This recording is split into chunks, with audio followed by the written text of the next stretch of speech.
Welcome to Salim समी channel. मैं हूं आपका एस्ट्रोलॉजर सलीम समी। आज फिर गुफ्तगू वहीं से शुरू करते हैं जहां से लास्ट वीडियो हमने छोड़ी थी कि क्या बनेगा ये जो पाकिस्तान में इस वक्त हलचल हो रही है और जो सियासी उथल पुथल हो रहा है उसके ऊपर बात करते हैं। और पहले तो मुबारक हो पाकिस्तान डे, आज आप सबको मुबारक हो। यानी करारदाद पाकिस्तान 1940 में मंजूर हुई थी। आप सबको मेरी तरफ से, मेरी पूरी टीम की तरफ से मुबारक हो। लेकिन आज हम इसके ऊपर भी बात करेंगे।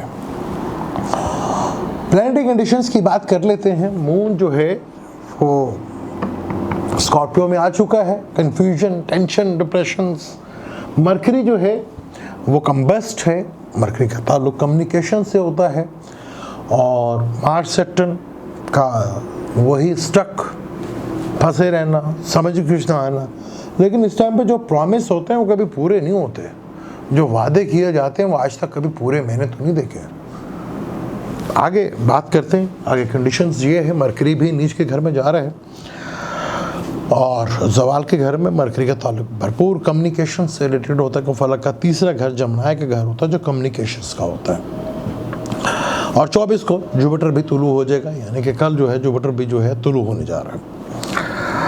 अब बात करें करारदाद पाकिस्तान की, बात करते हैं। तो 1940 में करारदाद पाकिस्तान मंजूर हुई और फिर पाकिस्तान को कलमे के नाम के ऊपर बनाया गया। कलमा एक नारा था जिसकी बुनियाद के ऊपर पाकिस्तान की बुनियाद रखी गई। लेकिन पर अफसोस वो कलमा एक नारा ही रह गया और पाकिस्तान में कभी भी ला इलाहा इल्लल्लाह उसकी बुनियाद पड़ ही नहीं सकी। यानी कि पाकिस्तान एक अल्लाह के लिए मांगा गया मुल्क था और यहाँ अल्लाह का निज़ाम की बात हुई थी जो आज तक कभी नहीं हुई। और आज भी आप बैठा लें, जितने मर्जी मुल्ला को बैठा लें, आप एक कमरे में बैठा लें, 19 साल भी बढ़ा दें आप, लेकिन वो कोई भी इस्लामी जो अल्लाह का दीन का निज़ाम है उस तरफ कभी भी वो कायल ही नहीं कर सकते। पॉसिबल ही नहीं है। अब बात कर रहे थे पाकिस्तान में जब मुसलमान आए थे तो ग़ुलाम लेकर आए थे। यहाँ पर ग़ुलामों की हुकूमत से शुरुआत हुई थी। शहाबुद्दीन गौरी का ग़ुलाम था कुतुबुद्दीन ऐबक। वहाँ से कहते हैं बरसगीर में कुतुबुद्दीन ऐबक जो है पहला बादशाह था जो कि ग़ुलाम था। और शम्स अल्तमश वो ग़ुलाम था कुतुबुद्दीन ऐबक। यानी कि हिंदुस्तान में मुसलमानों की हुकूमत का सिलसिला शुरू ग़ुलामों से शुरू हुआ, जो बहुत से फ़ायदे भी किए। उस वक्त अगर इनकी हिस्ट्री पढ़े तो बहुत से मंगोलों से जो सबसे बड़ा ख़तरा था हिंदुस्तान में, उन्होंने कम से कम मंगोलों को तो नहीं आने दिया। यानी कि बुनियाद हिंदुस्तान की ग़ुलामों से पड़ी। और 1947 से पाकिस्तान आज़ाद हुआ गोरों की ग़ुलामी से, पर ग़ुलाम हो गया जो गोरों के ग़ुलाम थे अमेरिका। उस वक्त से लेकर आज तक पाकिस्तान जो है ग़ुलाम चला आ रहा है, ग़ुलामों के ग़ुलाम, यानी इब्ने ग़ुलाम। अमेरिका भी ग़ुलाम हुआ करता था गोरों का, यानी कि ब्रिटिश का। इब्ने ग़ुलाम हम पिछले काफ़ी अरसे से, पाकिस्तान के बनने से पहले से, जब डिसाइड हुआ कि कौन से ग्रुप में जाना है तो हमने इब्ने ग़ुलाम के ग्रुप में जाना मंजूर किया था। और वो ग़ुलामियत आज तक चलती आ रही है। एक शख्स आया था हमें आज़ाद करने के लिए, जिसके लिए आज अदम एतमाद जो है बुलाया गया। लेकिन हमारे अंदर नस्ली तौर पर ग़ुलामी घुसी हुई है। कहाँ जाएगी हमारे अंदर से? इतनी जल्दी ग़ुलामी जा सकती है? पॉसिबल ही नहीं है। तो इब्ने ग़ुलाम के हम पहले हम ग़ुलाम थे, इब्ने ग़ुलाम हैं। तो ग़ुलामी जो है, हमारे जो अपोजिशन के लीडर हैं वो कहते हैं जी अमेरिका से क्यों बिगाड़ी, यूरोप से क्यों बिगाड़ी और इस फ्रांस से क्यों बिगाड़ी। जो सारी उम्र इल्ज़ाम लगाते रहे यहूदी आदमी है और यहूदी साजिश करता रहा। ये मैं वो बात कर रहा हूँ जो नज़र आता है सूरत हाल वगैरह, जो सूरत हाल मैं उसके ऊपर बात करूँ। और कोई थोड़ा सा हिस्ट्री की बात की। जिन्ना साहब बेचारे एम्बुलेंस में फौत हो गए। खान लियाकत अली खान को साहब को गोली लगी, आज तक पता नहीं चल सका किसने गोली मारी। उसके बाद फिर जो तमाशा होता रहा, फिर उसके बाद ऐ मेरे हमवतनों आ गए।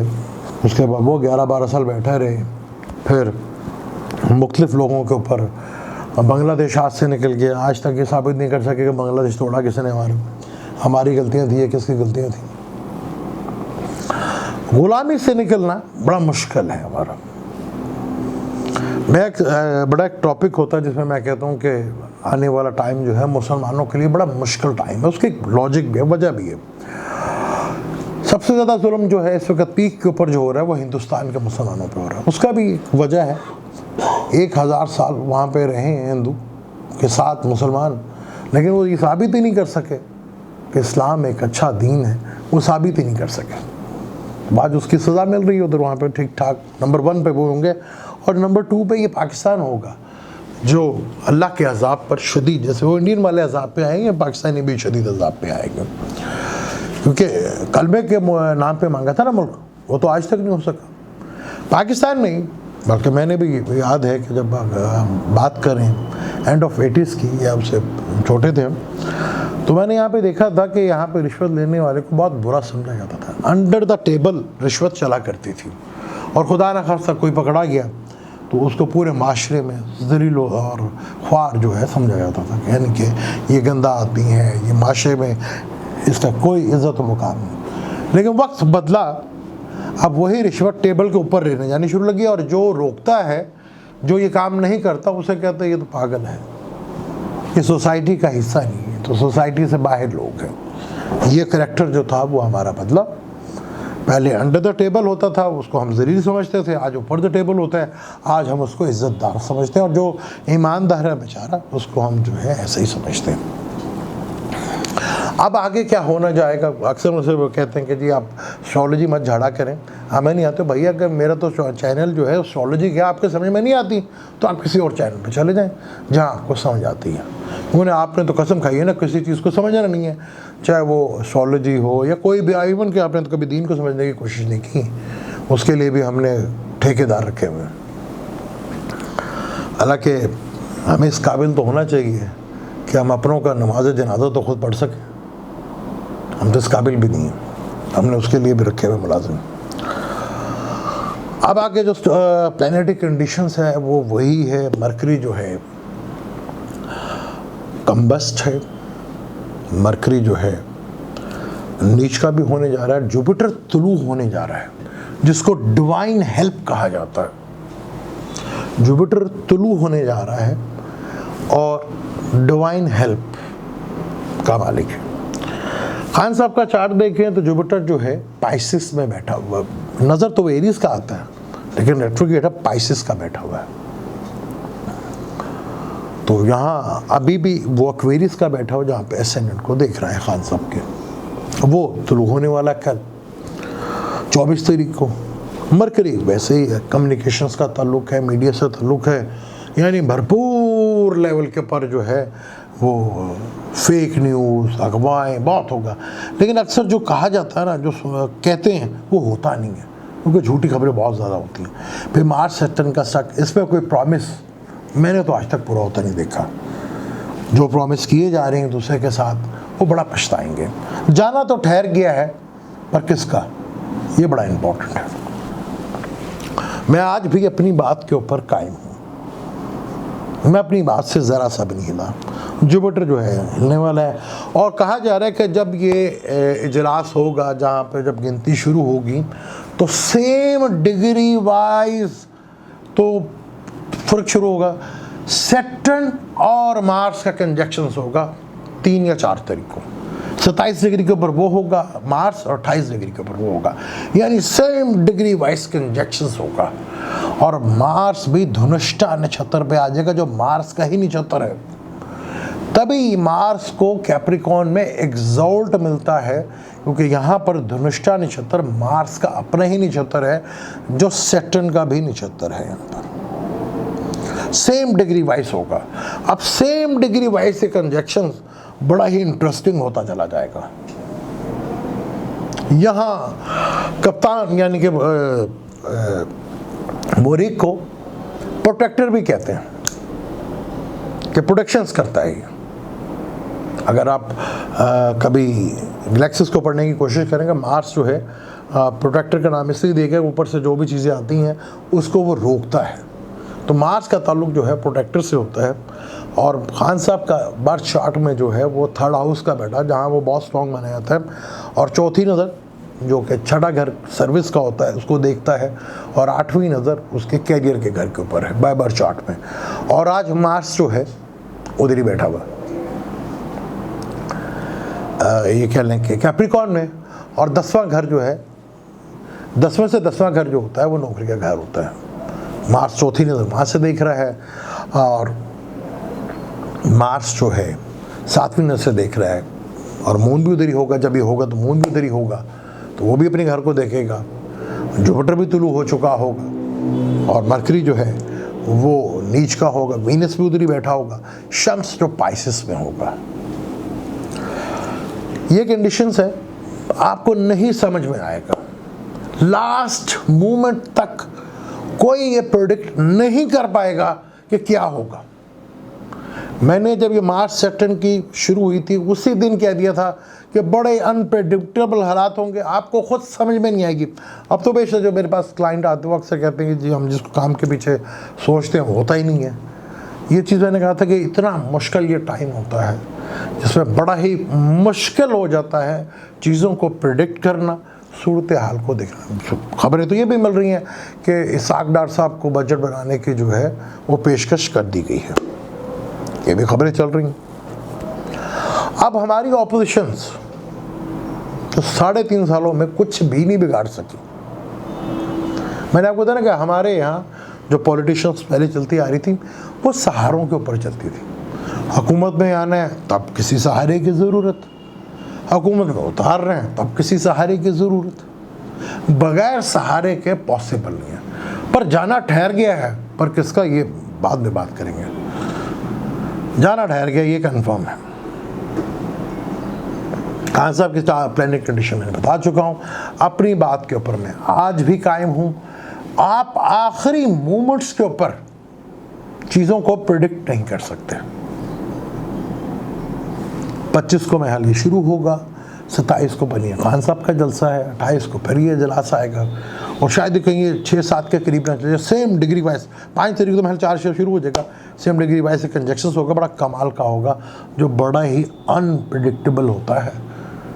जहाँ दहशतगर्दी भी होती है, जहाँ कुदरती आफत भी आती है, जहाँ को टेररिस्ट अटैक भी हो जाते हैं, जहाँ अनप्रेडिक्टेबल हालात पैदा हो जाते हैं, जहाँ सोच काम करना बंद कर देती है। तो ये चीज़ें अब सूरत हाल तो बड़ी ही कन्फ्यूजन सी है, कन्फ्यूजन रहेगी। आपको लगेगा गेमें बदल रही हैं मीडिया। मैं आज भी अपनी बात के ऊपर कायम हूँ, क्योंकि बहुत बड़ा इवेंट जुपिटर कल जो है ना तुलू हो रहा है, और जुपिटर को डिवाइन हेल्प भी कहा जाए तो 9 का मालिक है ना, और मरकरी कंबस्ट है और फिर नीच के घर में, यानी कि जुपिटर के घर में ही आ रहा है मरकरी भी, जहां सन पहले से ही बैठा हुआ है। तो चीज़ें बड़ी अभी ड्रामाई अंदाज में चेंज होंगी आपको आने वाले दिनों में, क्योंकि मून केतु में आया। मैंने कहा था ना, मून जब केतु में आएगा तो मायूसी बादल ऐसे चल गया।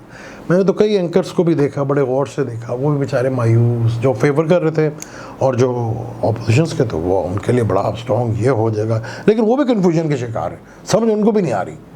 और माशाल्लाह बहुत एक्सपीरियंस वाले हैं, लेकिन वो समझ नहीं पा रहे कि हो क्या रहा है। लेकिन एक बताता हूँ कि लास्ट मोमेंट के ऊपर भी जब डिग्री वाइज कंजक्शंस है ना, बड़ा ख़तरनाक होता है, बहुत ख़तरनाक होता है। अच्छा, धंधा सिर्फ इसी का ये बता दूँ आपको, जब ये ख़त्म हो जाए, कार्रवाई ख़त्म हो जाए, सारा सीन ख़त्म हो जाए, फिर मैं बताऊँगा इसमें कौन कौन से इन्वॉल्व थे और मैं किसको कह रहा हूँ कि जाना तो ठहर गया है, जाना तो है। और ये जो एस्ट्रोलॉजी मैं करता था बहुत पहले से, मुझे पता था कि ये चीज़ें होनी है कुछ, और कुछ चीज़ें जब होती हैं, चाहे वो वक्ती तौर पे हमें बुरी लग रही होती हैं, लेकिन डे एंड के ऊपर ये मैं आपको बता दूं कि वो चीज़ें फ़ायदेमंद साबित होती हैं। अभी मैं बात नहीं करूँगा कि जो खबरें आ रही हैं कि जी वो बजट बना लेंगे, ये कर लेंगे, अभी तो सब कहानी है। ये तो जब आएगा सेम डिग्री वाइज कंजक्शन होगा, और जब ये आएगा फिर फाइनल होगा कोई जा रहे कि नहीं जा रहे। लेकिन ये मैं आपको बता दूं, मसला अदालत में चला गया है। चीज़ें अदालत में, हमारी अदालतों में थोड़ा डिले मैटर्स होते हैं, चीज़ें थोड़ी सी डिले होगी। मरकरी है, कम्बस्ट है, कम्युनिकेशंस का ताल्लुक है, डॉक्यूमेंटेशंस का ताल्लुक है, तो चीज़ें स्टक रहेंगी अभी और आखिरी लम्हात तक आप प्रेडिक्ट नहीं करेंगे। लेकिन मैं अपनी बात के ऊपर कायम हूँ। मुझे दें इजाज़त, इस टॉपिक को जारी रखेंगे जब मून सैजिटेरियस में आएगा। अभी क्योंकि मून स्कॉर्पियो में है और मून स्कॉर्पियो में 13 डिग्री के ऊपर है, और मून जो है सैटर्न के नक्षत्र में है, यानी केतु के साथ राहु की ऑपोजिशन और सैटर्न का। मायूसी तो बड़े पीक के ऊपर मचेगी, पीक के ऊपर चीज़ें होंगी और वो हो भी रही हैं। तो यहाँ चीज़ों में बड़ी तेज़ी के साथ तब्दीली आएगी, उसके ऊपर हम देखते हैं। मुझे दें इजाज़त, इंशाअल्लाह आगे फिर बात करते रहेंगे। अल्लाह हाफ़िज़।